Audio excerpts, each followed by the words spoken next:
Hello, student of class 8th. We are going to study science chapter 1, that is crop production and management. Crop production मतलब फसलें जो हम उगाते हैं, जो खेती करते हैं, किसानी करते हैं, जो हम अनाज उपजाते हैं, वो है क्रॉप प्रोडक्शन. और मैनेजमेंट क्या है? वहीं उगाई गई जो फसलें हैं, जो अनाज है, जो फल है, जो फ्रूट है, जो सब्जियां हैं, उनका जो है मैनेजमेंट करना या प्रबंधन करना या उनका व्यवस्थित तौर से संचालन करना, उसका मैनेजमेंट है. इसी चीज़ के बारे में हम इस चैप्टर में देखेंगे. इस चैप्टर के कुछ ऑब्जेक्टिव हैं जो कि हैं food from plants, increasing crop yield और animal husbandry. Food from plants क्या है कि हम प्लांट से किस किस तरह का भोजन ग्रहण करते हैं. दूसरा इंक्रीजिंग क्रॉप यील्ड, जो क्रॉप की उपजाने की क्षमता है, जो क्रॉप की यील्डिंग प्रॉपर्टी है, उसको कैसे इंक्रीज करते हैं. और तीसरा जो हम देखेंगे वो है एनिमल हस्बेंड्री, मतलब पशुपालन, जो गाय, भैंस और बकरी या भेड़ या मुर्गी पालते हैं, उस चीज़ के बारे में हम इस चैप्टर में देखेंगे. तो let's start with the introduction. तो इंट्रोडक्शन क्या है? Food is essential for our survival. We get food from plants and animals due to the increasing human population. The demand for food is increasing at very fast rate. To meet the needs of this growing population, it is important to have a large-scale production, well-planned distribution, and proper management. Food is essential for our survival. जैसा हम जानते हैं कि खाना हमारे जीवन की मूलभूत आवश्यकता है. खाने के बिना जी सकते हैं? नहीं. हाँ, 4-5 दिन, 6 दिन, 10 दिन तक आप जीवित रह सकते हैं बिना खाने के, लेकिन अल्टीमेटली बिना खाने के आप जीवित नहीं रह सकते. तो अब क्या हम क्या क्या खाते हैं? सबकी अपनी अपनी फूडिंग हैबिट्स होती है. किसी को नॉनवेज खाना पसंद होता है, मीट वगैरह, कोई शाकाहारी भोजन लेता है, लेकिन खाना सब खाते हैं. जितने भी लिविंग ऑर्गेनिज्म हैं, जो वो ऑर्गेनिज्म जिनमें जान है, वो किसी ना किसी तरह से खाने को ग्रहण करते हैं. सबका खाना अलग अलग होता है, लेकिन सब खाना खाते हैं. क्यों? जीवित रहने के लिए. क्योंकि जो खाना हम खाते हैं उससे क्या मिलती है? हमें एनर्जी मिलती है, जिससे हम रोजमर्रा के काम अपने कर सकते हैं. खाएंगे नहीं, ताकत नहीं आएगी, ताकत नहीं आएगी, काम नहीं कर पाएंगे. काम नहीं कर पाएंगे तो अल्टीमेटली विल डाई. तो हम अपना खाना कहाँ से लेते हैं? ह्यूमंस. फल, सब्जी, अनाज, ये सब हम प्लांट से लेते हैं, पौधों से. मीट, अंडा, ये सब हम लोग एनिमल से लेते हैं. दूध एनिमल से लेते हैं. ठीक है. तो अब क्या है, ह्यूमन पॉपुलेशन जो है रोज़ बढ़ती जा रही है. दिन प्रतिदिन ह्यूमन पॉपुलेशन बढ़ रही है. आज इंडिया की पॉपुलेशन लगभग 130 करोड़ है और पूरी दुनिया की लगभग 700 करोड़ के आसपास. तो पॉपुलेशन लगातार बढ़ती ही जा रही है. तो जब लोग बढ़ेंगे तो ज़्यादा अमाउंट, जब ज़्यादा लोग होंगे तो खाना भी ज़्यादा रिक्वायर्ड होगा. जल्दी जल्दी ज़्यादा से ज़्यादा खाना रिक्वायर्ड होगा. ठीक है ना. तो अब जो इतनी ज़्यादा अमाउंट में हमें खाना चाहिए, तो इस चीज़ को करने के लिए हमें लार्ज स्केल प्रोडक्शन करना पड़ेगा. अब जब लोग ज़्यादा हैं, खाना ज़्यादा रिक्वायर्ड है, तो प्रोडक्शन भी ज़्यादा होना चाहिए ना. ज़्यादा अमाउंट में क्रॉप अगर ग्रो करेंगे, ज़्यादा अमाउंट में अगर हम फ्रूट्स ग्रो करेंगे, तभी तो ज़्यादा अमाउंट में जो लोग हैं, ज़्यादा पॉपुलेशन के जो लोग हैं, उन सबको खाना पेट भर मिल पाएगा. ठीक है. और सही, बहुत अच्छी well plan distribution, properly distribution. अब ये नहीं कि एक राज्य में, मान लीजिए एक इंडिया में ले लेते हैं कि एक राज्य में हमने सारा खाना पहुंचा दिया, लेकिन उस वजह से दूसरे राज्य में एक ह्यूमन क्रिएटेड अकाल पड़ गया, तो क्या वो सही होगा? बिल्कुल नहीं. इसीलिए वेल प्लान्ड डिस्ट्रीब्यूशन मतलब उसका जो वितरण है वो भी बहुत ज़रूरी है, वो भी बहुत व्यवस्थित तौर पे. और लास्ट में है प्रॉपर मैनेजमेंट. उस क्रॉप का, उस फ्रूट का, उस पर्टिकुलर चीज़ का प्रॉपर मैनेजमेंट, जो प्रबंधन होना चाहिए, जो संचालन होना चाहिए, बहुत सही तरीके से होना चाहिए. नहीं तो क्या होगा, कहीं 10 किलो की रिक्वायरमेंट है, आप 25 किलो भेज दें, तो पहली बात ये आएगी कि वो 15 किलो रखेंगे कहाँ या देंगे किसको. ठीक है. अब वो एक्स्ट्रा क्या होगा, वो इधर उधर पड़ा रहेगा, फेंका फेंका फिरेगा, बाहर रखा जाएगा, इधर रखा जाएगा, तो बारिश से या जानवर उसे खराब कर देंगे. तो जो वो खाना किसी के पेट में जाना चाहिए था, वो कहीं बाहर पड़ा हुआ सड़ जाएगा. इसीलिए उसका प्रॉपर मैनेजमेंट भी ज़रूरी है. तो पहला टॉपिक क्या है? Food from plants. तो हम देखते हैं Agriculture is the science or practice of farming, including cultivation of soil for the growing of crops and rearing of animals for food, clothing and other products. क्या है? Agriculture वो science है, एक तरह की साइंस है, या वो कला है, या कह सकते हैं वो विज्ञान है कि जिसमें हम खेती या किसानी कैसे करते हैं, या सॉइल को कैसे कल्टीवेट करते हैं, किस लिए, क्रॉप के लिए या एनिमल्स को कैसे रेयर करते हैं, फूड, क्लोथ या अदर प्रोडक्ट के लिए, उस चीज़ को हम सीखते हैं। एग्रीकल्चर में हम क्या क्या सीखते हैं? खेती किसानी, सॉइल का कल्टीवेशन, और क्रॉप को कैसे ग्रो करते हैं। एनिमल हस्बेंड्री के बारे में भी सीखते हैं, रेयरिंग ऑफ एनिमल, किस लिए, फूड के लिए, क्लोथ्स के लिए या कुछ अदर प्रोडक्ट्स के लिए। ठीक है। Plants of the same kind grown on a piece of land on a large scale for food, clothing, etc. are called crop. अब क्रॉप क्या है? बहुत देर से क्रॉप एक टर्म आ रहा है जिसको हम फसल बोल रहे हैं, उसका मतलब क्या है? जो सेम काइंड के जो प्लांट होते हैं, मतलब आपने कभी खेत देखा हो तो अब ऐसा तो होता नहीं है कि एक तरफ एक पौधा धान का लगा दिया, फिर गेहूं का लगा दिया, फिर किसी और चीज़ का लगा दिया, नहीं ना। एक बड़े एरिया में, some certain amount of area में क्या सब एक ही फसल, एक ही पौधा लगा होता है। जैसे कहीं धान का तो धान की ही फसल लगी है, गेहूं है तो गेहूं ही लगा हुआ है। तो एक पीस ऑफ लैंड में जहाँ सेम काइंड के प्लांट को ग्रो करते हैं, फूड के लिए, क्लोथिंग के लिए क्या कॉटन उगाते हैं ना, कॉटन से कपड़े बनते हैं, तो कॉटन उगाते हैं फूड के लिए, क्लोथिंग के लिए, तो हम उसको क्या कहते हैं? क्रॉप कहते हैं। फॉर एग्जाम्पल देख लेते हैं। A rice crop will have several plants of rice growing in a large field. जैसे कि हमने बताया ना, धान है तो अब एक जो सर्टेन एरिया होगा, एक निश्चित एरिया में सिर्फ धान की फसल उगी होगी। अब ऐसा तो है नहीं धान के बीच में कुछ और उगा दिया, किनारे कुछ और उगा दिया, एक पौधे के बगल एक छोटी सी फील्ड में 5 अलग तरह के पौधे उगा दिए, नहीं ना। एक फील्ड में, एक खेत में एक ही तरह की फसल बोई जाती है। ठीक है। उसके बाद हम देखते हैं क्रॉप्स, ये हो गया क्रॉप्स का। ठीक है। फिर crops are of different types such as cereal. क्रॉप्स अलग अलग प्रकार की होती हैं, जैसे कि cereals, pulses and vegetables, fruits. ठीक है। सीरियल्स में क्या क्या आता है? अनाज, सीरियल्स अनाज, गेहूं, चावल, मक्का, बाजरा, जौ वगैरह वगैरह। फिर पल्सेस में, पल्सेस वैरायटी ऑफ दाल, जो दाल होती है अरहर की, मूंग की, उड़द की। फिर बीन्स, आपको जो राजमा खाते हैं, और ग्राम्स, चना, छोला। ठीक है। वेजिटेबल्स में सब्जियां, आलू, पालक, पत्ता गोभी, फूल गोभी वगैरह वगैरह। और आखिरी में फल में जैसे आम, सेब, अमरूद, केला इत्यादि। ठीक है ना। ये सब टाइप्स ऑफ क्रॉप हो गई। क्या क्या टाइप्स हो गए? Cereals, pulses, vegetables and fruits. ठीक है ना। अब in addition to these crops, fodder crops are grown as food for the livestock. अभी क्रॉप पड़ा, अब ये फॉडर क्रॉप्स क्या है? फॉडर क्रॉप्स जो रिमेनिंग अमाउंट्स ऑफ क्रॉप बचता है, जो हम लाइव स्टॉक को, जो हम अपने जानवरों को खिलाते हैं, जो पुआल और जो रिमेनिंग जो बच जाता है, भूसा या ये सब, ये हम क्या, ये होती है फॉडर क्रॉप में आता है, और ये हम अपने जानवरों को खिलाते हैं, गाय भैंस को। ठीक है। Due to the varied climatic condition in India, the crops can be classified as follow. जैसे कि इंडिया में मल्टीपल क्लाइमेटिक कंडीशंस मौजूद हैं, सर्दी भी है, गर्मी भी है, बरसात भी है, वसंत ऋतु भी है, काफ़ी 6 ऋतुएं होती हैं। उसी हिसाब से क्रॉप्स को 2 हिस्सों में बांटा गया है। ठीक है ना। पहला है खरीफ क्रॉप्स, ठीक है, और दूसरा है रबी क्रॉप्स। ठीक है। तो खरीफ क्रॉप्स क्या होती हैं? These crops are planted in June and harvested in October. ये क्रॉप्स वो होती हैं जो जून में प्लांट की जाती हैं और अक्टूबर में हार्वेस्ट की जाती हैं। जून में प्लांट की जाती हैं और अक्टूबर में हार्वेस्ट की जाती हैं। इसमें क्या क्या आती है?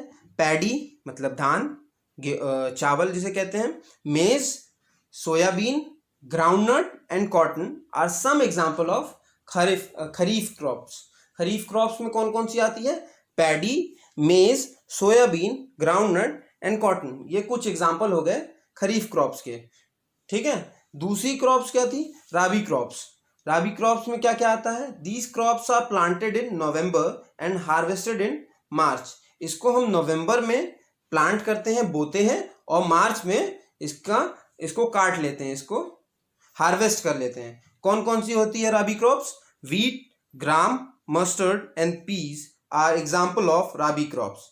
ठीक है, हमने दो तरह की क्रॉप्स देखी जो अलग अलग टाइम पीरियड पे ग्रो करते हैं। पहली कौन सी थी? खरीफ क्रॉप्स, जिसको जून में ग्रो करते हैं, प्लांट करते हैं और ग्रो करके अक्टूबर में हार्वेस्ट कर लेते हैं। और दूसरी है राबी क्रॉप्स, जिसको हम नवंबर में प्लांट करते हैं और हार्वेस्ट करते हैं मार्च में। ठीक है, फिर देखते हैं agricultural practices. Farmer follow certain steps और activity in a particular sequence for the cultivation of crop, which can also be compared with gardeners in houses and offices.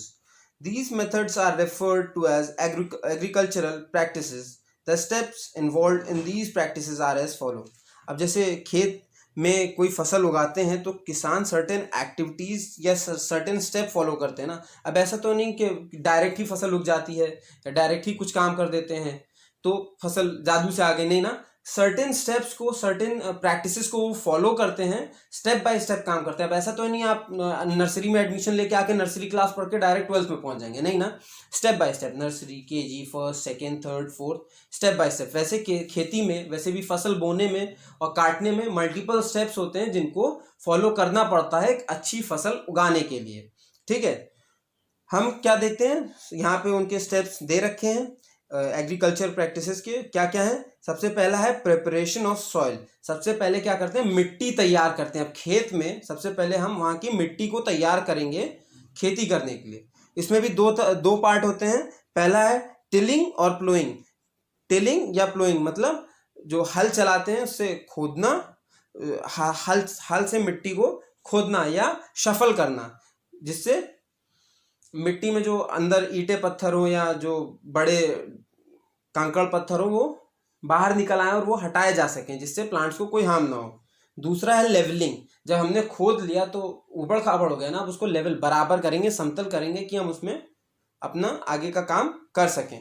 दूसरा स्टेप है selection and sowing of seed. बीज को select करना कि पहले तो हमें फसल कौन सी उगानी है और उसमें से भी कौन से, किस वैरायटी के या किस पर्टिकुलर तरह के सीड्स जो ज़्यादा अच्छे हैं, जो ज़्यादा अच्छी फसल उगाने में मदद करेंगे। और दूसरा है कि उनको बो देना, सेलेक्ट करना और उस लेवल्ड की हुई मिट्टी में बो देना। तीसरा है एडिंग मैन्योर एंड फर्टिलाइजर। खाद को और फर्टिलाइजर को ऐड करना जिससे कि ज़मीन की फर्टिलिटी या उर्वरक क्षमता जो है, जो उपजाऊ कैरेक्टर है, उसका नेचर है, वो बढ़ जाए, उपजाऊपना बढ़ जाए उसका।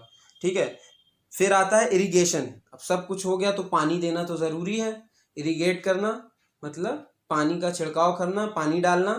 ठीक है, फिर है रिमूवल ऑफ वीड। खेतों में अनवांटेड जो प्लांट्स ग्रो कर जाते हैं, जो जंगली पौधे उगाते हैं जिनका कुछ काम तो होता नहीं है, अब वो क्या करते हैं, वो फसल को नुकसान पहुंचाते हैं। ठीक है, तो हमें क्या करना है, उस वीड को रिमूव करना है। फिर आपका आता है harvesting.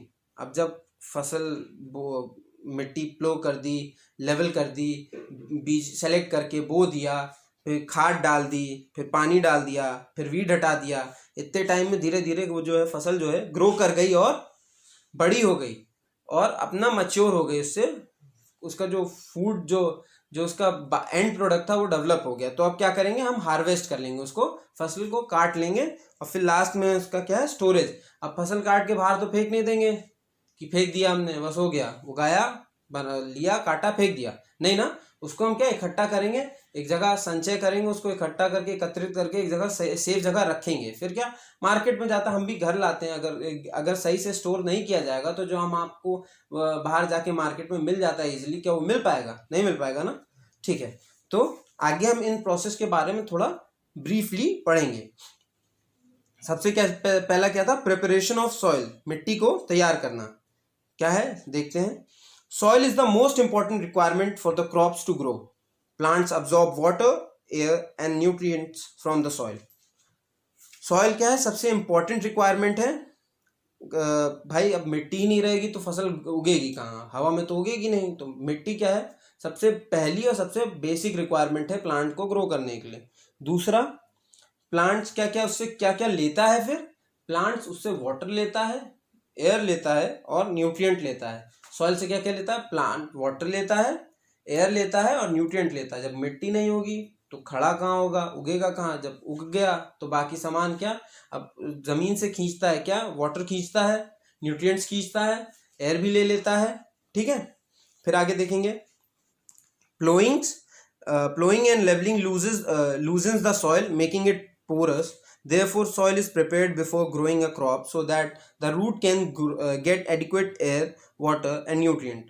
This preparation involves plowing and leveling. This helps the root to penetrate deep inside and also ensure that air can easily reach the root, which is very important for the healthy growth of the plant.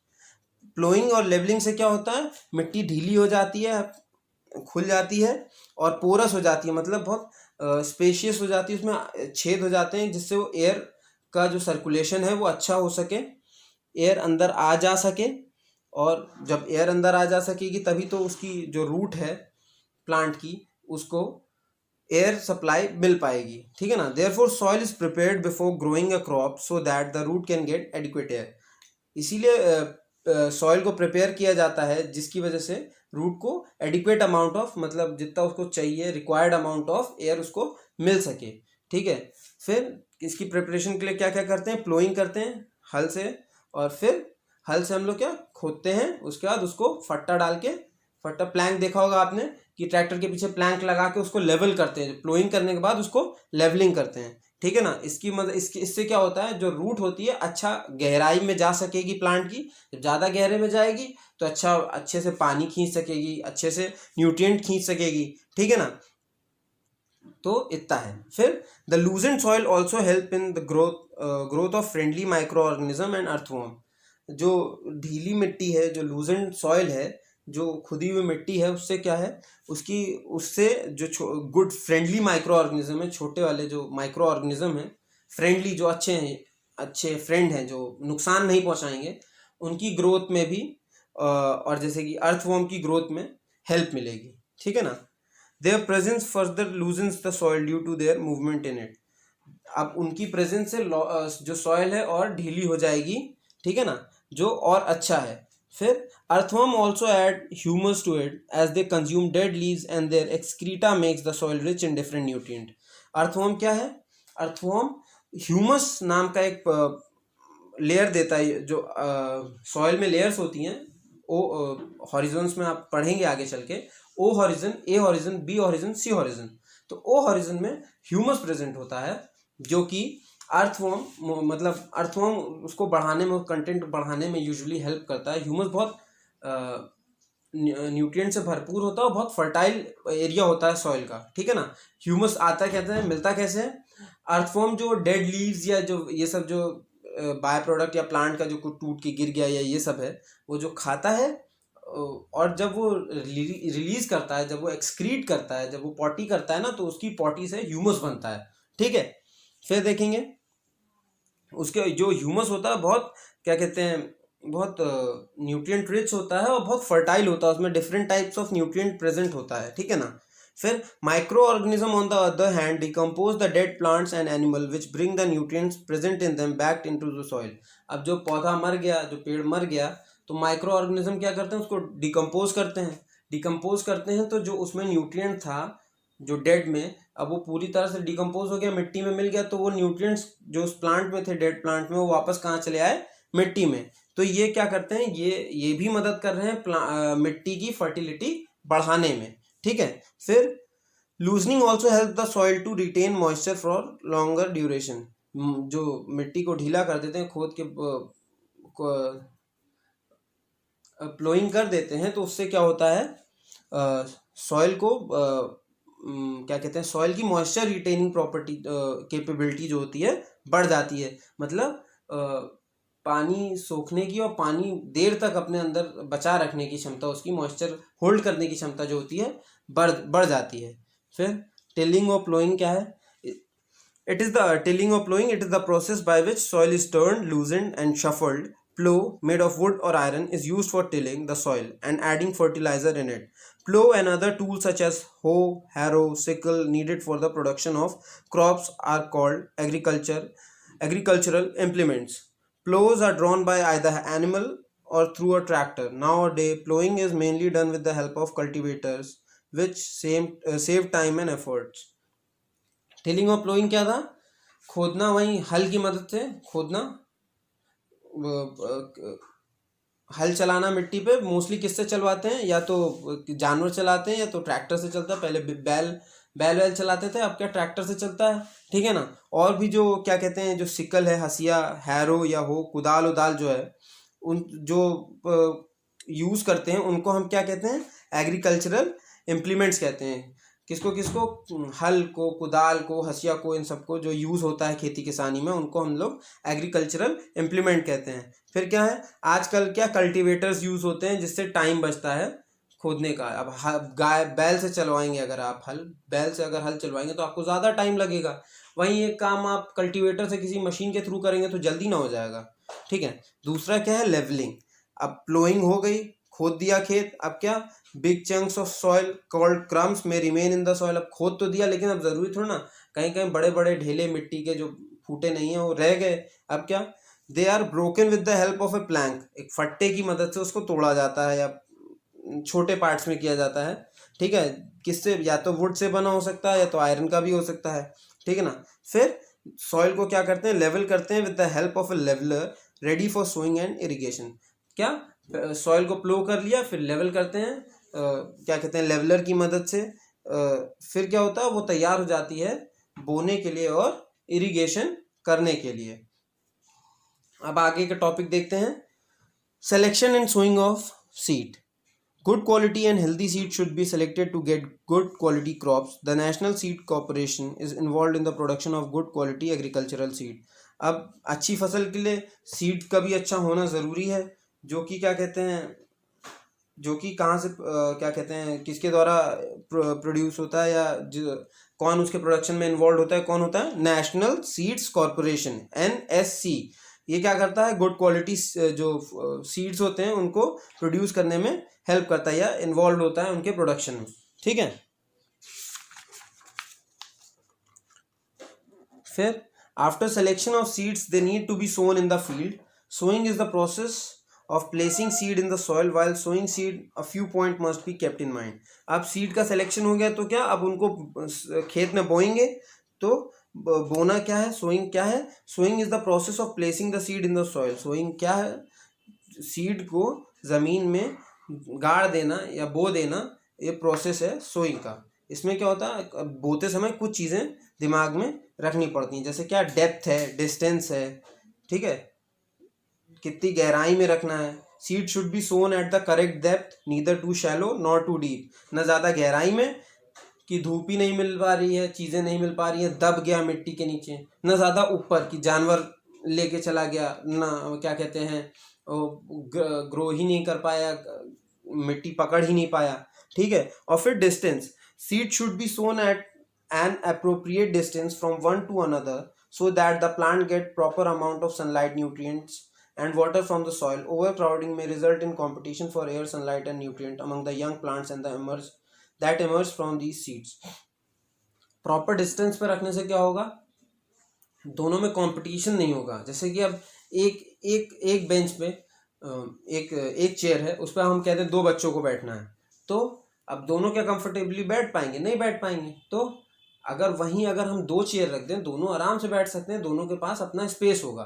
तो वैसे ही seeds के साथ है, अब दोनों बहुत पास सो कर देंगे तो रिसोर्सेज तो लिमिटेड है, तो क्या आपस में दोनों में कंपटीशन होगा, किसके लिए? सनलाइट के लिए, न्यूट्रिएंट के लिए, वाटर के लिए। तो उससे उसका इफेक्ट जो है प्लांट पे पड़ेगा और वो उतना अच्छे से ग्रो नहीं कर पाएगा, ठीक है। फिर sowing can be done manually using traditional tool or with the help of implement called seed drill. अब या तो आप हाथ से मैनुअली कर सकते हैं, ट्रेडिशनल टूल जो आमतौर पे इस्तेमाल होता है ट्रेडिशनली, जो किसान यूज़ करते हैं, या तो फिर आप मॉडर्न तरीक़ों से सीड ड्रिल वगैरह ये सब यूज़ कर सकते हैं जो मॉडर्न इक्विपमेंट्स हैं, ठीक है ना। हम देखेंगे manual sowing. This is also called broadcasting.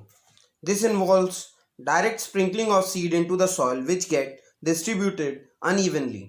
This may result in overcrowding. Also, this method may not ensure that all seeds are sown at the correct depth. जैसा कि हमने देखा कि हम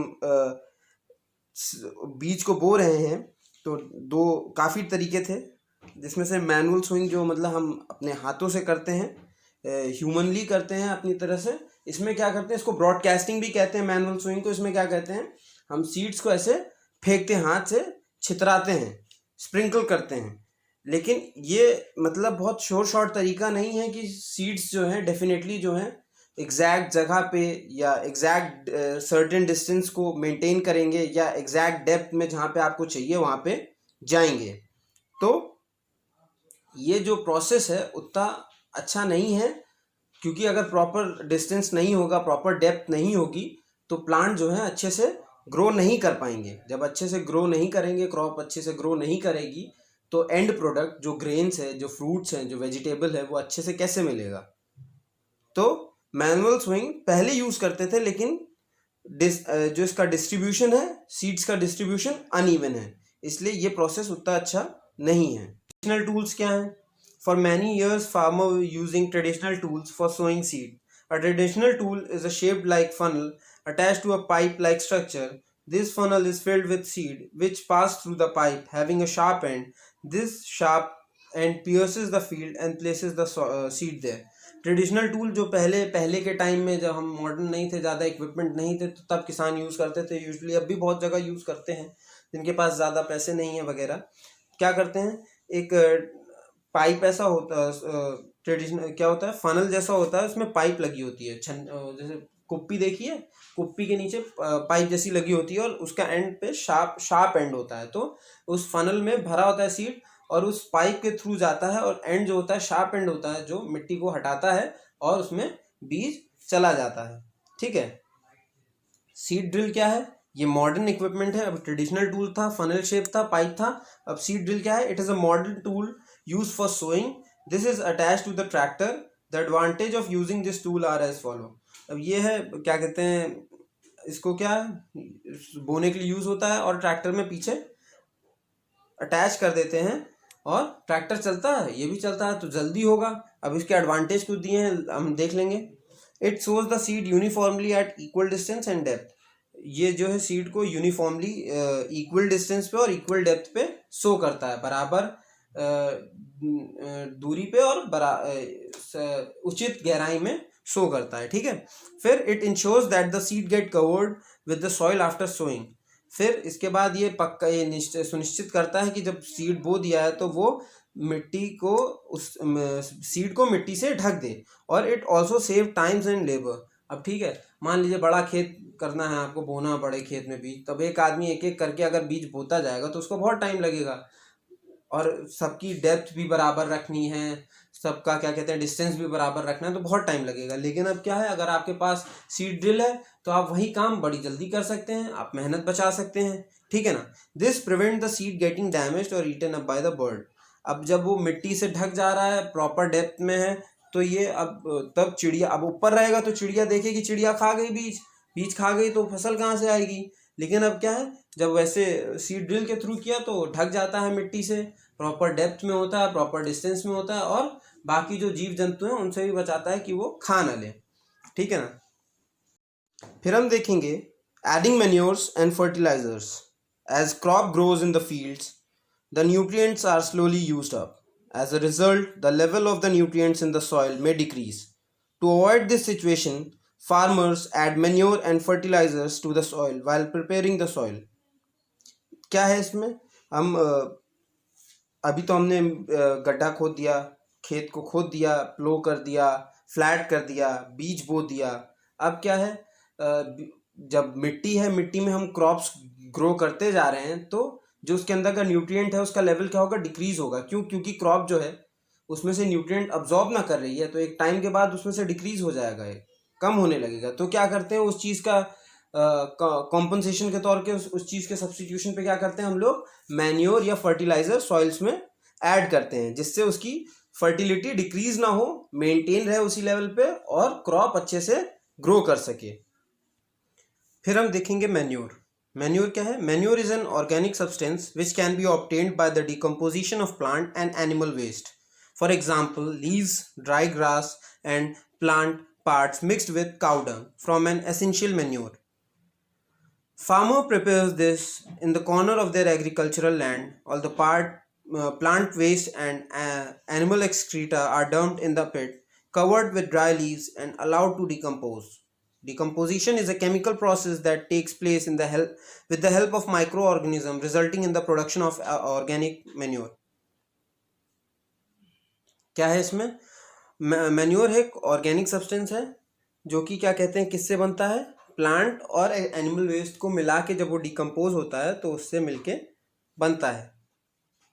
ठीक है, इसमें क्या होता है? लीव्स होती है, ड्राई ग्रास होती है, अदर प्लांट के अदर पार्ट्स होते हैं, और क्या? काउ डंग, गाय का गोबर होता है। कैसे बनाते हैं कि खेत के या किसी उनके जो भी लैंड है उसके किनारे गड्ढा खोदते हैं, उसमें ये सब चीज़ें डालते हैं और उसको ढक के रख देते हैं जिससे वो डिकम्पोज हो। ठीक है, डिकम्पोज होगा तो वो फॉर्म करेगा खाद। ठीक है, डिकम्पोजिशन क्या है? डिकम्पोजिशन एक केमिकल प्रोसेस है जो कि माइक्रो ऑर्गेनिज्म की हेल्प से होता है और उससे वो खाद बनती है। उसमें वो धीरे धीरे वो टूटता है, पार्टिकल सिंपलर पार्टिकल में टूटते जाते हैं। डिकम्पोजिशन में पार्टिकल्स जो होते हैं, जैसे आपने देखा होगा कहीं जानवर मरा पड़ा है तो धीरे धीरे वो सड़ेगा और धीरे धीरे धीरे धीरे वो पूरा खत्म हो जाएगा। वही डिकम्पोजिशन का प्रोसेस होता है। ठीक है, दूसरा क्या उसका एडवांटेज देखेंगे। Advantages of manure. Manure is made up of natural organic substance. Natural organic substance से बना होता है। Therefore it is not harsh on the soil and the plant. इसीलिए वो हार्श नहीं होता, नुकसानदायी नहीं होता प्लांट और मिट्टी के लिए, सॉइल के लिए। It is preferred over fertilizers due to the following reasons. Fertilizers से ज़्यादा बेहतर क्यों होता है उसके बारे में हम देखेंगे। It helps to make soil porous due to which the exchange of gas become easy. जो सॉइल को पोरस बनाने में हेल्प करता है, जिससे क्या होता है, एक्सचेंज ऑफ गैस ईजी होता है। आप किसी दीवार, जैसे एक देखिए पन्नी के आर पार हवा नहीं जाएगी, क्यों? क्योंकि उसमें छेद बहुत नहीं होते या छेद बहुत महीन, मतलब छेद नहीं होते। लेकिन अब किसी कपड़े के आर पार अगर आप फूकेंगे तो हवा जाएगी, क्यों? उसमें छेद होते हैं, पोरस होता है। तो जितना ज़्यादा एक्सचेंज ऑफ गैस होगा, जितना गैस का एक्सचेंज अच्छा होगा, उतना ही प्लांट के लिए बेहतर होगा। दूसरा क्या है? It enhances the water holding capacity of soil. ठीक है, ये वाटर होल्डिंग कैपेसिटी मतलब पानी स्टोर करने की या होल्ड करने की जो कैपेसिटी है, उसकी क्षमता है, वो बढ़ा देता है। तीसरा, it improves the soil texture. Soil का टेक्सचर जो है, जो उसका रंग है, जो उसका टेक्सचर है, उसको बेहतर करता है। ठीक है ना। It does not cause water pollution when it get mixed with the water. ये नेचुरल है और ऑर्गेनिक है, इसी वजह से ये किसी तरह का पॉल्यूशन नहीं करता है। ठीक है ना। फर्टिलाइजर्स क्या है? फर्टिलाइजर्स आर नेचुरल और chemical substance that contain one और more nutrient essential for the growth of plant.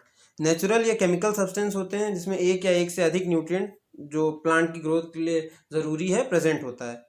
तो कौन कौन से दो तरह के हैं टेबल में देखेंगे, नेचुरल और केमिकल। नेचुरल क्या है? They are obtained from plant and animal. Natural जैसे कि नाम से पता चल रहा है, ये प्लांट या एनिमल से ऑब्टेन होते हैं। केमिकल क्या है? These are produced in factory. Chemical वाले फैक्ट्री में प्रोड्यूस होते हैं। फिर दूसरा है, they are not rich in absorbable nutrient that can be taken by the plant. जो उसमें अब्जॉर्बेबल न्यूट्रिएंट ज़्यादा रिच नहीं होते हैं नेचुरल वाले, जो कि प्लांट ले सकता है। केमिकल वाले क्या होते हैं? They are rich in nutrient that can be easily absorb by the plant. बहुत हाईली रिच होते हैं, न्यूट्रिएंट में हाईली रिच होते हैं और प्लांट इजीली अब्जॉर्ब कर सकता है। फिर नेचुरल फर्टिलाइजर्स क्या करते हैं? They increase humus in the soil. वहीं ह्यूमस जिसके बारे में हमने थोड़ी देर पढ़ा था, जो अर्थवॉर्म के एक्सक्रीटा की वजह से बन रहा था, हाँ, ये उसको इंक्रीज करते हैं। केमिकल क्या है? ये इंक्रीज नहीं करते हैं। केमिकल वाले इंक्रीज ह्यूमस को इंक्रीज नहीं करते हैं। फिर नेचुरल फर्टिलाइजर का लास्ट पॉइंट क्या है? Manure, compost and bark of the neem are example of natural fertilizers. क्या एग्जांपल है इसका? मैन्योर है, कॉम्पोस्ट है और बार्क ऑफ नीम, नीम की छाल है, नेचुरल फर्टिलाइजर्स का काम करती है।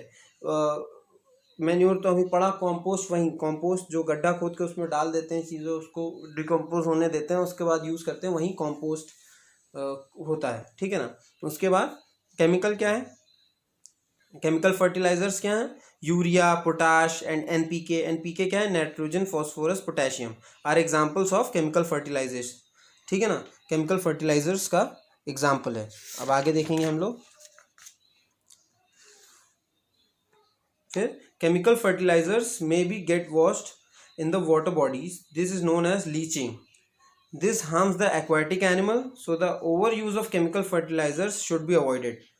Judicious use of fertilizers helps the farmer get a very good yield, but their excessive use leads to the soil infertility and making the soil unfit for the growing crop. तो जैसे कि हम एक श्लोक में भी संस्कृत के भी जानते हैं कि अति सर्वत्र वर्जिते, excess of everything can be harmful. उसी तरह यहाँ पे भी है, केमिकल फर्टिलाइजर्स जो होते हैं वॉश्ड आउट हो सकते हैं। पानी जैसे बारिश हुई तो पानी बहा, तो खेत से केमिकल फर्टिलाइजर्स को ले गया, तो वो जाके किसी वाटर बॉडी मतलब तालाब में, इधर उधर नदी में मिल गए, तो क्या उस प्रोसेस को क्या लीचिंग कहते हैं। और वो हार्मफुल होता है क्योंकि ये होते हैं मैन मेड है, फैक्ट्री मेड है, तो क्या नुकसान करते हैं एक्वाटिक एनिमल्स को और किसी भी तरह के प्राणी को नुकसान कर सकते हैं, ठीक है ना, जो कि अच्छा नहीं है। तो इसलिए इसका यूज़ ज़्यादा नहीं करना चाहिए। तो अगर हम अच्छे से इसका यूज़ करेंगे तो क्या होगा? फसल बहुत अच्छी होगी, सब कुछ सही रहेगा। लेकिन अगर हम इसको ज़्यादा अमाउंट में यूज़ करेंगे तो क्या होगा? मिट्टी बंजर होने लगेगी और फिर वो फसल उगाने के योग्य नहीं रहेगी, जो कि अच्छी बात नहीं है। अगर मिट्टी बंजर हो जाएगी तो आगे फसल कैसे उगेगी? एक ही बार तो उगानी नहीं है, ठीक है ना। तो इसका जो इस्तेमाल है बहुत सोच समझ के दिमागी तौर पे करना चाहिए।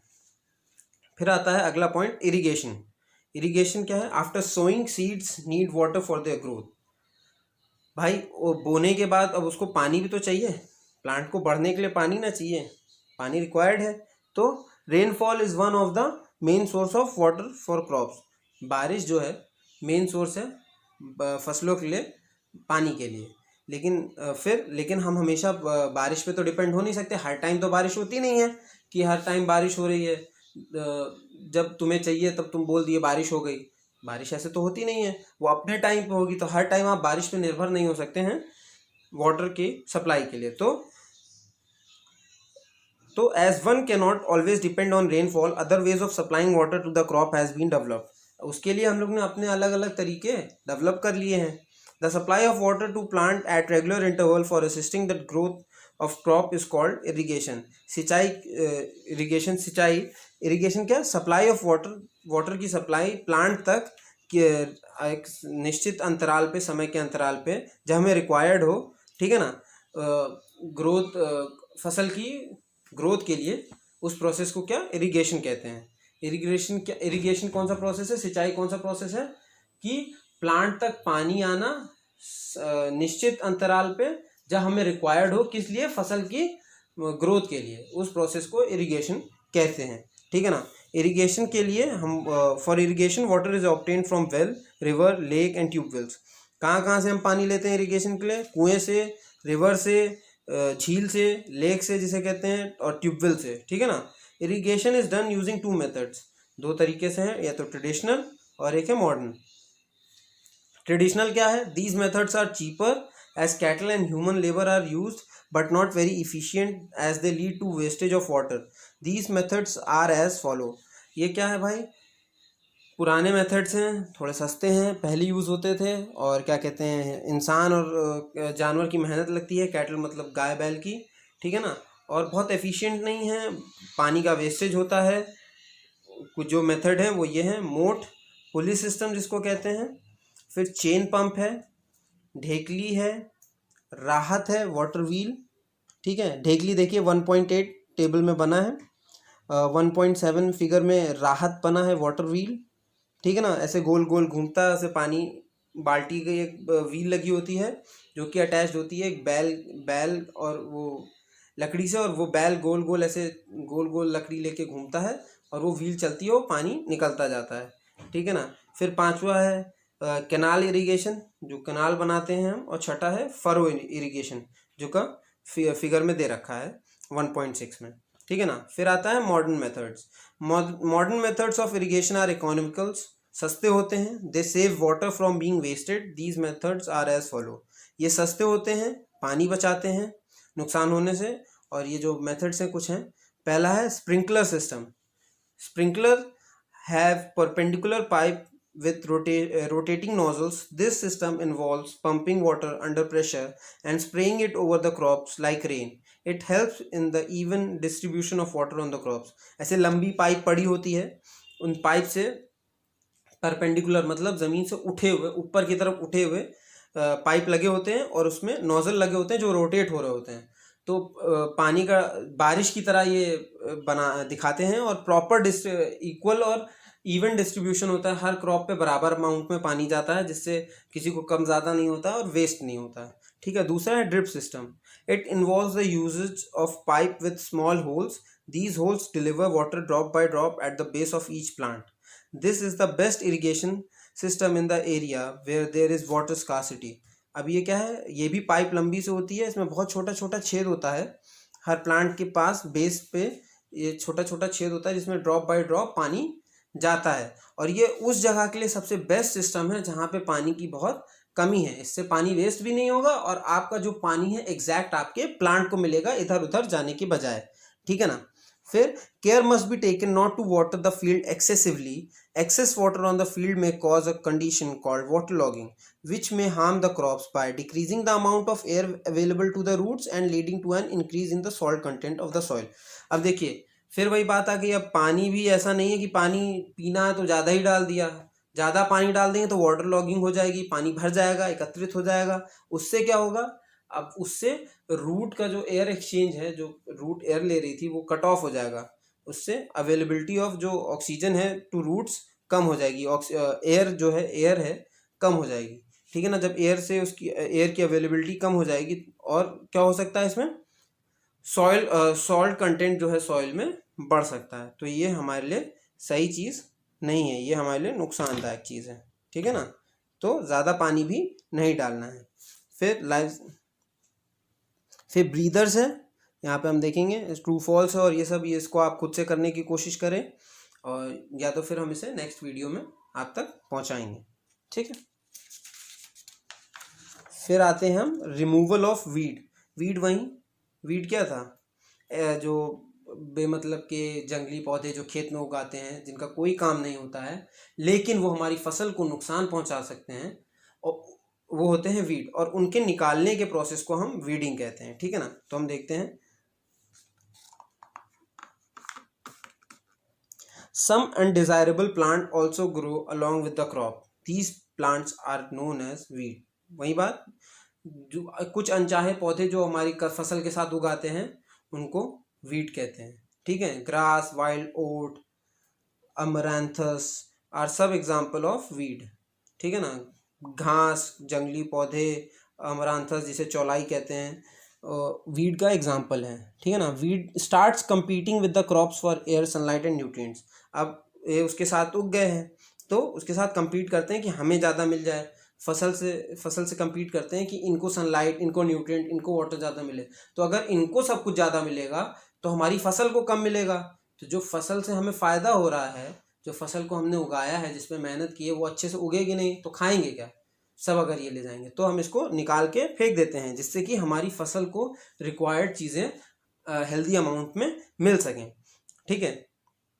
सम of them may even be poisonous to the human being and animal. इसमें से कुछ जहरीली भी होती हैं, ठीक है ना। So these need to be removed, इसको हटाना ज़रूरी है। तो the process of removing weed is called weeding. Weed को हटाने के प्रोसेस को क्या कहते हैं, वीडिंग कहते हैं, ठीक है ना। इट इज़ डन मैनुअली और बाय केमिकल। या तो हम इसे मैनुअली खुद से करते हैं या तो केमिकल यूज़ करके करते हैं, ठीक है ना। मैनुअल वीडिंग और केमिकल वीडिंग क्या क्या है देख लेते हैं। Manual weeding, weeds can be removed from the field either by hand or with the help of implements such as trowel, harrow, hoe. अब या तो हम हाथ से निकालें या तो हम किसी औजार का इस्तेमाल करें, ठीक है ना। मैनुअल में या तो हाथ से निकालते हैं तो औजार का इस्तेमाल करते हैं। किसका करते हैं, ट्रॉवल का करते हैं, देखो कन्नी जैसा दिख रहा है, हौरो का करते हैं और हो का करते हैं, कुदाल और इन सब चीज़ों का करते हैं, ठीक है ना। डिसएडवांटेज क्या है, टाइम कंज्यूमिंग प्रोसेस है, बहुत टाइम लगता है, और क्या कहते हैं, गलती भी हो गई अगर तो आपसे आपकी क्रॉप उखड़ जाएगी, तो may lead to accidental removal of desired crop, आपकी मेन क्रॉप निकल जाएगी। और तीसरा क्या है, implement are made of iron so need proper care to protect them from rusting. Mostly जो इम्प्लीमेंट्स, जो औजार हैं लोहे के बने होते हैं, अगर उसको प्रॉपरली नहीं रखेंगे तो उसमें जंक लग जाएगा, ख़राब हो जाएंगे, फिर से नए खरीदने पड़ेंगे, तो ये सब दिक्कतें आती हैं। फिर यूजिंग केमिकल्स, केमिकल यूज़ करते हैं तो they chemicals use to destroy weeds are called weedicide. जो वीड को डिस्ट्रॉय करने के लिए केमिकल्स यूज़ करते हैं उनको क्या कहते हैं, वीडीसाइड्स कहते हैं। दे डिस्ट्रॉय क्रॉप्स विदाउट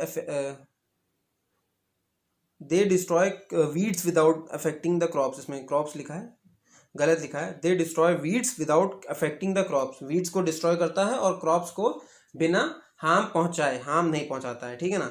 मेटालोक मेटो मेटोल एक्लर, डेलापॉन और सीमाजीन। मेटोल एक्लर, डेलापॉन और सीमाजीन कुछ एग्जाम्पल हैं वीडीसाइड्स के।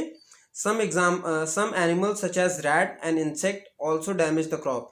कुछ फसलों में जैसे धान वान में या गेहूं में चूहे या कुछ इंसेक्ट्स जो होते हैं वो भी नुकसान पहुंचाते हैं।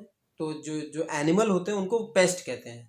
जो प्लांट्स होते हैं अनडिजायरेबल उन्हें वीड कहते हैं, जो एनिमल होते हैं उन्हें पेस्ट कहते हैं। तो पेस्ट के लिए the chemical use to destroy pest, जैसे वीड्स को डिस्ट्रॉय करने के लिए वीडीसाइड, वैसे पेस्ट को भगाने के लिए, मारने के लिए पेस्टिसाइड्स, ठीक है ना। डिसएडवांटेज क्या है वीडीसाइड और पेस्टिसाइड्स का, weedicides and pesticides can also effect the health of farmer, farmer की भी हेल्थ पे ये बुरा असर डालते हैं। अगर who can accidentally come into contact with them, अगर ये उनके कांटेक्ट में आ गया, मुंह में चला गया, नाक में चला गया, आंख में चला गया, तो ये उनके लिए खतरा हो सकता है, नुकसान कर सकता है, जहरीले होते हैं, ठीक है। फिर ट्रेसेस ऑफ दीज केमिकल में remains in the crop which can be harmful for the human beings. इसका कुछ अंश या कुछ पार्ट अगर क्रॉप में रह गया और उसे फिर हार्वेस्ट करके फिर किसी ने खाया हुआ तो ये उसके लिए भी नुकसान कर सकता है, ठीक है ना। हार्वेस्टिंग पे आते हैं अब हम लोग। After the crop matures it is harvested, the process of cutting and gathering of the crop is called harvesting. जब क्रॉप मैच्योर हो गई तो क्या कहते हैं, उसकी कटनी की जाती है, उसको काट छांट लेते हैं, तो उस प्रोसेस को, काटने को और बटोरने के प्रोसेस को क्या कहते हैं हम लोग, हार्वेस्टिंग कहते हैं। The crop is cut to close to the ground, harvesting is done manually with the help of sickle और by using a machine call harvester. जो मैनुअली की जाती है वो हसिया की मदद से की जाती है, और क्रॉप को बहुत ग्राउंड के बहुत पास से काटा जाता है। और अगर मशीन से करते हैं तो किसकी मदद से करते हैं, हार्वेस्टर की मदद से। After harvesting the crop is subjected to threshing and winnowing. Harvesting के बाद क्रॉप के साथ क्या किया जाता है, थ्रेशिंग की जाती है या विनोइंग की जाती है, जिससे क्या होता है, ग्रेन फ्रॉम द शैफ और ग्रेन अलग हो जाता है, ठीक है ना। शैफ मतलब भूसा और ग्रेन मतलब आपका जो अनाज है वो अलग हो जाता है, ठीक है ना। Threshing is done manually with the help of machine called thresher. Threshing कैसे किया जाता है, थ्रेशर की हेल्प से किया जाता है। आपने थ्रेशर अपने गांव, अपने इधर तरफ देखा होगा, जहाँ पे भी फसलें कटती हैं उसके बाद थ्रेशर की मदद से शॉफ को ग्रेन से अलग किया जाता है, ठीक है ना। Combine harvester is a machine which is used for both harvesting and threshing. Combine harvester एक मशीन होती है जिसमें हार्वेस्टिंग और थ्रेशिंग दोनों एक साथ हो जाती है, ठीक है। Winnowing helps to separate the grain from the chaff, ठीक है। ये भी है विनोइंग, वही तरीका है। विनोइंग से क्या पसारते हैं ना, उसमें क्या होता है, अनाज से शाफ जो भूसी उसी है वो अलग हो जाती है। थ्रेशिंग और हार्वेस्टिंग में क्या, हार्वेस्टिंग में काटते हैं, थ्रेशिंग में ग्रेन्स को अलग करते हैं पौधे से, और विनोइंग में शॉफ को अलग करते हैं ग्रेन से, ठीक है ना। फिर winnowing helps to separate the grain and the chaff, it is done manually और with the help of winnowing machine. या तो मैनुअली कर सकते हैं या तो विनोइंग मशीन की मदद से करते हैं, ठीक है। फिर नेक्स्ट टॉपिक है storage. It is important to keep grains safe from the moisture, rat, insect and microorganism. जैसे कि हमने स्टार्टिंग में ही बात कही थी कि फसल उगा ली, सब कुछ कर लिया, तो उसका स्टोरेज भी बहुत नेसेसरी है। अगर उसको सही से स्टोर नहीं करेंगे, सड़ जाएगी, तो खाएंगे क्या, बांटेंगे क्या, बिकेगा क्या। तो उसके लिए क्या, किससे किससे बचाना ज़रूरी है, मॉइस्चर से, ठीक है। नमी से बचाना, भीग गई सड़ने लगेगी। रैट वैट से खा जाएंगे लोग, आधा खाएंगे आधा छोड़ देंगे, ना वो हमारे खाने के काबिल रहेगा ना किसी और के खाने के काबिल रहेगा। इंसेक्ट घुन वुन वगैरह जो और भी तरह के हैं वो लग जाते हैं तो भी ख़राब करते हैं। या माइक्रो ऑर्गेनिज्म जैसे फफूंद अफूंद लग गई तो भी फसलें ख़राब हो जाएंगी। जो हमारा जो क्रॉप है, जो हमारा अनाज है, जो हमारा फल है, सब्जी है, वो ख़राब हो जाएगा। ठीक है ना। The grains have moisture at the time of harvesting. Grains में मॉइस्चर, अब हार्वेस्टिंग के टाइम में भी उनमें मॉइस्चर प्रेजेंट हो सकता है। ठीक है ना। फिर जिसको हमें सुखाना ज़रूरी है, which needs to be dried. ठीक है। If grains are stored without drying they may be attacked by fungi. ठीक है, वही बात हुई ना कि अगर हम बिना उन्हें सुखाए अगर वैसे ही रख देंगे तो क्या होगा, फंजाई जो है अटैक कर देगा, उनमें फफूंद या फंगस लग जाएगी। ठीक है, और वो खराब हो जाएंगे। Therefore before storing they need to be dried in the sun. तो स्टोर करने से पहले हम उन्हें धूप में सुखा लेते हैं। ठीक है। फिर the place for storage should be also dried and free from the paste. जहाँ पे स्टोर करते हैं जगह वो भी एकदम सूखी, साफ सुथरी और पेस्ट रहित होनी चाहिए। वहाँ पे किसी भी तरह के पेस्ट मतलब चूहे, इंसेक्ट, ये सब नहीं प्रेजेंट होने चाहिए। ठीक है। Grains are usually weighed and packed in gunny bags और bins. On a large scale the grains are stored in silos and granaries. क्या, ग्रेन्स को यूजुअली हम वजन करते हैं उसका, उसके बाद बोरे में या डब्बों में भर देते हैं या ठीक है। और जब बड़े लार्ज स्केल में, जैसे कहीं बड़ा कोल्ड स्टोरेज है, ऐसे कहीं होता है, तो जो बड़े बड़े कंटेनर्स में जिनको रखा जाता है उन्हें साइलोस कहते हैं या ग्रेनरीज कहते हैं। ठीक है ना। साइलोस का एग्जांपल ये देखिए आप, फिगर 1.16 में बना है। ये दो बड़े बड़े कंटेनर हैं, इनको साइलोस कहते हैं। ठीक है ना। और लेफ्ट साइड में आपका जो गनी बैग है, मतलब बोरे जिसमें हम रखते हैं, वो उसका फिगर बना है, देख सकते हैं आप कॉपी में। ठीक है ना। और जो कंबाइंड हार्वेस्टर था उसका फिगर 1.14 है, उसमें आप देख सकते हैं। फिर हम लोग अपने इसके दूसरे टॉपिक पे आते हैं, इंक्रीजिंग क्रॉप यील्ड। ठीक है ना। क्रॉप की यील्ड को बढ़ाना, यील्ड मतलब उसकी कैपेसिटी, मतलब जैसे पहले एक पेड़ पे 10 आम लग रहे थे। ठीक है ना। फिर उसकी यील्ड बढ़ा दी तो अब उसकी जो है एक पेड़ पे अब 20 आम लग रहे हैं। तो यील्ड बढ़ाना मतलब उसका प्रोडक्शन की एक ही उसमें उसका प्रोडक्शन बढ़ जाए। ठीक है।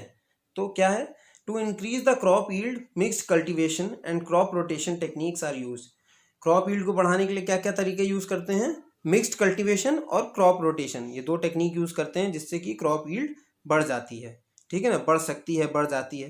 पहला है मिक्स्ड कल्टीवेशन। मिक्स्ड कल्टीवेशन क्या है, the practice of sowing two और more different types of crop in a particular field at the same time is called mixed cultivation.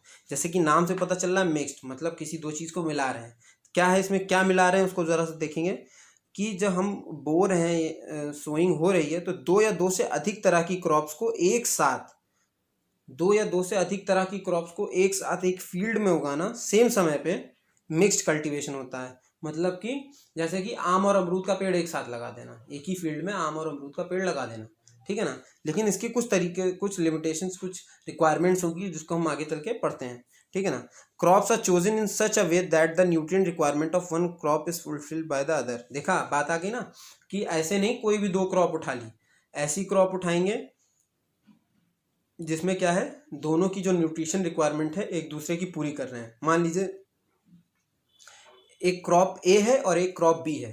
Crop ए को मान लीजिए नाइट्रोजन चाहिए जो क्रॉप बी प्रोड्यूस कर रही है, और क्रॉप बी को पोटेशियम चाहिए जो क्रॉप ए प्रोड्यूस कर रहा है। तो इससे क्या होगा, क्रॉप ए की रिक्वायरमेंट क्रॉप बी से पूरी हो जाएगी और क्रॉप बी की रिक्वायरमेंट क्रॉप ए से पूरी हो जाएगी। ठीक है ना। फॉर एग्जाम्पल दे रखा है, P can be grown along with the serial like wheat. मटर को हम लोग किसके साथ, गेहूं के साथ उगा सकते हैं। ठीक है ना। दोनों एक दूसरे की रिक्वायरमेंट को पूरा करता है, इसलिए हम इन दोनों को एक साथ उगाते हैं। ठीक है ना, उगा सकते हैं, उगाते हैं, जो भी कहिए।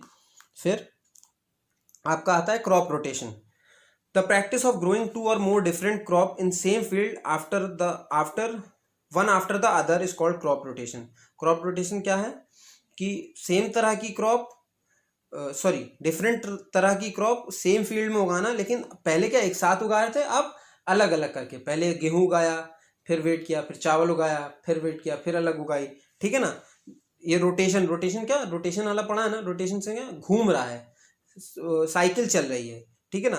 तो एक के बाद एक दूसरी क्रॉप रोटेट करते हैं, जिससे फर्टिलिटी या क्रॉप यील्डिंग बढ़ जाए, यील्ड प्रॉपर्टी बढ़ जाए। क्या है, it is a good option to replenish the soil with nutrient. ये एक गुड ऑप्शन है ताकि सॉइल का जो न्यूट्रिएंट है रिप्लेनिश हो जाए, फिर से अपने लेवल पे पहुंच जाए, वापस अपने जितना अमाउंट में था वहाँ पहुंच जाए, रिस्टोर हो जाए, जिससे जो खत्म हुआ है, जो यूज़ हुआ है, वो वापस आ जाए। ठीक है ना। Legumes have a special kind of bacteria in their roots that helps in restoring the nitrogen content of the soil with the help of process called nitrogen fixation. Legumes मतलब प्रोटीन वाले, जो प्रोटीन हैविंग, वो plant जिसमें protein होता है, जो food जिसमें protein होता है। लेग्यूम जैसे कि दाल, आपका बीन्स, ग्राम्स, ये सब लेग्यूम्स में आते हैं। ठीक है ना। तो इनके रूट्स में एक special type of bacteria present होता है जिसका नाम होता है राइजोबियम। राइजोबियम वो बैक्टीरिया होता है जो उनके रूट में प्रेजेंट होता है, और वो जो क्या कहते हैं, नाइट्रोजन को रिस्टोर करता है। कैसे? एटमॉस्फेयर की नाइट्रोजन को लेके उसको कन्वर्ट करके सॉइल में रिस्टोर कर देता है। उस प्रोसेस को क्या कहते हैं? नाइट्रोजन फिक्सेशन कहते हैं, जो अभी हम लोग नेक्स्ट आगे पढ़ेंगे। ठीक है ना। Crops such as wheat and paddy are use up lot of nitrogen from the soil. ठीक है ना। क्रॉप्स जो कि जैसे गेहूं और धान जो है, बहुत नाइट्रोजन जो है सॉइल में से लेते हैं, यूज़ करते हैं। ठीक है ना। तो the lost nitrogen can be replaced by legume. जो नाइट्रोजन यूज़ हुई है वो लेग्यूम के द्वारा रिस्टोर, रिप्लेनिश की जा सकती है। That's why they are sown after harvesting wheat and paddy. गेहूँ या चावल के बाद हम लेग्यूमिनस क्रॉप उगा सकते हैं, जिससे नाइट्रोजन का लेवल रिस्टोर हो जाएगा ज़मीन में, जिससे कि हम अगली फिर से उगा सकें। ठीक है ना। बंजर नहीं होगी। नाइट्रोजन फिक्सेशन क्या है? नाइट्रोजन फिक्सेशन अभी हम लोग ने उसके बारे में पढ़ा, तो उसका प्रोसेस पढ़ लेते हैं। The process by which free atmospheric nitrogen is converted into nitrogen compound is called nitrogen fixation. अब देखिए, हमने एयर कंपोजिशन आपने पढ़ा होगा पुरानी क्लासेस में, तो 78% नाइट्रोजन होता है, 21% ऑक्सीजन होता है, वगैरह वगैरह जो अमाउंट ऑफ गैसेस होती हैं। तो ये नाइट्रोजन हवा में तो है बहुत, लेकिन इसको वो लेता है और नाइट्रोजनिक कंपाउंड में चेंज कर देता है। तो इस प्रोसेस को क्या कहते हैं? हम नाइट्रोजन फिक्सेशन कहते हैं। एटमॉस्फेरिक नाइट्रोजन का कन्वर्ट होना नाइट्रोजन कंपाउंड में, उस प्रोसेस को क्या कहते हैं? Nitrogen fixation. In nature nitrogen is fixed during lightning और by nitrogen fixing bacteria and blue green algae. ठीक है ना। किससे किससे हो जाता है? लाइटनिंग जब होती है तब नाइट्रोजन फिक्सेशन होता है, या नाइट्रोजन फिक्सिंग बैक्टीरिया जो कि राइजोबियम है, ठीक है ना, या ब्लू ग्रीन एल्गी से होता है ये। ठीक है। Leguminous plant such as pea have nitrogen fixing bacteria like rhizobium in their roots nodule. Root की नोड्यूल में ये बैक्टीरिया जो गांठ होती है उसमें प्रेजेंट होता है। ठीक है ना। पीज या अदर लेग्यूमिनस प्लांट में the bacteria fixes the atmospheric nitrogen and convert it into soluble nitrogen compound which can be easily absorbed by the plant। क्या करता है? एटमॉस्फेरिक नाइट्रोजन को लेता है, कन्वर्ट करता है soluble नाइट्रोजन कंपाउंड में, जो कि जो ज़मीन है इजीली अब्जॉर्ब कर सकती है। ठीक है ना। And then they are used up for the formation of plant protein. फिर प्लांट उसमें से ले लेता है और अपना प्लांट प्रोटीन बनाता है। Animal feeding on this plant get the protein content for their growth. जो एनिमल इसको खाता है उनको भी प्रोटीन मिलता है, जिससे उनकी ग्रोथ होती है। There are 2 ways by which the nitrogen goes back into the atmosphere. अब 2 तरह है जिससे नाइट्रोजन जो है एटमॉस्फेयर में वापस जाता है। क्या है? पहला, one is decomposition of the animal excreta. जो एनिमल एक्सक्रीटा है, क्या कहते हैं, जो एनिमल खाते हैं फिर एक्सक्रीट करते हैं, खाते हैं फिर छिच्ची करते हैं ना, पॉटी करते हैं, तो जब वो डिकम्पोज होती है तो उसमें से नाइट्रोजन कंपाउंड जो है वापस एटमॉस्फेयर में जाता है। डिकम्पोज कौन करता है? माइक्रो ऑर्गेनिज्म करते हैं। दूसरा पहला क्या, उनके एक्सक्रीटा से डिकम्पोज होकर जाता है। दूसरा, जब प्लांट या वो एनिमल जिसने वो खाया जब मर जाता है तो उसकी बॉडी डिकम्पोज होती है, और वो बैक्टीरिया या फंजाई जो उसको डिकम्पोज करती है, फिर नाइट्रोजन कंपाउंड जो उनमें प्रेजेंट होता है फिर से फ्री नाइट्रोजन के तौर पे एटमॉस्फेयर में चला जाता है। ठीक है ना। पहले हम खाते हैं, एक्सक्रीट करते हैं, उससे नाइट्रोजन वापस एटमॉस्फेयर में जाता है। और दूसरा, जब खाते हैं, फिर जब वो प्लांट या एनिमल मर जाते हैं तो उनकी बॉडी डिकम्पोज होती है, तो फिर वो नाइट्रोजन फ्री नाइट्रोजन एटमॉस्फेयर में चला जाता है। ठीक है ना। Some of these nitrogen compound are return to the soil as well. इसमें से कुछ नाइट्रोजन कंपाउंड सॉइल में भी वापस चले जाते हैं। This is how the percentage of nitrogen remain balanced in the atmosphere. इसी तरह से नाइट्रोजन का जो परसेंटेज है बैलेंस रहता है पूरे अर्थ पे, ठीक है ना, एटमॉस्फेयर में और इधर उधर। The natural cyclic process in which atmospheric nitrogen enters the soil become a part of living organism before returning to the atmosphere is called nitrogen cycle। जो नेचुरल साइक्लिक प्रोसेस है जिसमें एटमॉस्फेरिक नाइट्रोजन सॉइल में enter करता है, फिर living का क्या कहते हैं, लिविंग ऑर्गेनिज्म का पार्ट होता है, और before returning to the atmosphere में पहुंचता है, उसको क्या कहते हैं, नाइट्रोजन साइकिल कहते हैं। क्या है? The natural cyclic process in which atmospheric nitrogen enters. जो एटमॉस्फेरिक नाइट्रोजन क्या है, एक सॉइल में एंटर हो रहा है, फिर पार्ट ऑफ लिविंग ऑर्गेनिज्म का पार्ट बन रहा है, और before returning to the atmosphere फिर एटमॉस्फेयर में जा रहा है। उस पूरे प्रोसेस को नाइट्रोजन साइकिल कहते हैं। फिर है एनिमल हस्बेंड्री, इसका लास्ट टॉपिक है। एनिमल हस्बेंड्री क्या है? Animal husbandry is the rearing of animal on a large scale in the farm for food and other needs. When animals are reared in the farm, proper scientific systems are used or followed to keep them healthy. In our country, animal farming is very common. Here are some example of food products obtained from the animal. Animal husbandry है मतलब पशुपालन। इसमें क्या होता है, जब आप बड़े स्केल पे, लार्ज स्केल पे पशुपालन करते हैं, किस लिए? खाने या अदर चीज़ों के लिए, ठीक है ना, तो हम उसे क्या, एनिमल हस्बेंड्री कहते हैं। जैसे अब आपको दूध के लिए, अंडे के लिए, मीट के लिए, शहद के लिए, ऊन के लिए, वगैरह वगैरह दूसरी चीज़ों के लिए जब उनके पालन होता है तो बड़े स्केल पे, तो हम पशुपालन कहते हैं, ठीक है ना। इसमें क्या है, जब हम उसको जब पशुपालन जब करते हैं, जब उनको पालते हैं बड़े अमाउंट में, लार्ज स्केल पे, तो हम साइंटिफिक सिस्टम को फॉलो करते हैं, जिससे वो भी हेल्दी रहे और जो उनसे प्रोडक्ट मिले वो भी अच्छा मिले, ठीक है ना। नहीं तो अगर हम उसको अच्छे से नहीं रखेंगे तो प्रोडक्ट भी तो अच्छा नहीं देगा। तो क्या मतलब, वो उसको खूब मतलब बड़े से ढेर सारे जानवर पाल लें और उसको अच्छे से खिला ना पाएँ, तो उससे हमें मिलेगा भी तो कुछ नहीं, ठीक है ना, तो कोई फ़ायदा नहीं है, ठीक है। हमारी कंट्री में बहुत कॉमन प्रैक्टिस है, चाहे वो आपका दुग्ध उत्पादन हो, डेयरी फार्म हो, चाहे वो क्या कहते हैं, पोल्ट्री फार्म हो, चाहे मुर्गी पालन हो, कोई भी हो, चाहे फिशरी हो, मछली पालन हो, काफ़ी चीज़ें होती हैं। कुछ एग्जांपल हैं यहाँ पे जिनको हम देखते हैं कि यूज़ किया जाता है, किस प्रोडक्ट के लिए कौन सा एनिमल पाला जाता है, ठीक है ना। प्रोडक्ट क्या है? पहले मिल्क है। मिल्क किससे मिलता है? काऊ, बफलो, गोट, ठीक है ना। एग किससे? हैन, टर्की, गूस, ठीक है ना। मीट किससे? चिकन से, गोट से, फिश से, श्रिम्प से, प्रॉन से, लॉबस्टर से, एक्सेट्रा एक्सेट्रा। फर, ऊन जिससे है, शीप से, और हनी बी से, ठीक है। तो इसी के साथ आपका चैप्टर यहाँ पे ख़त्म होता है, ठीक है। इसकी एक्सरसाइजेस आप अपने आप से करने की कोशिश करें, और बाकी हम आपको नेक्स्ट उसमें प्रोवाइड करेंगे, ठीक है। एक बार इसकी समरी देख लेंगे आप लोग खुद से, और वर्ड ड्रॉप जो है उसमें देख लेंगे, ठीक है। That's all for today class. Thank you.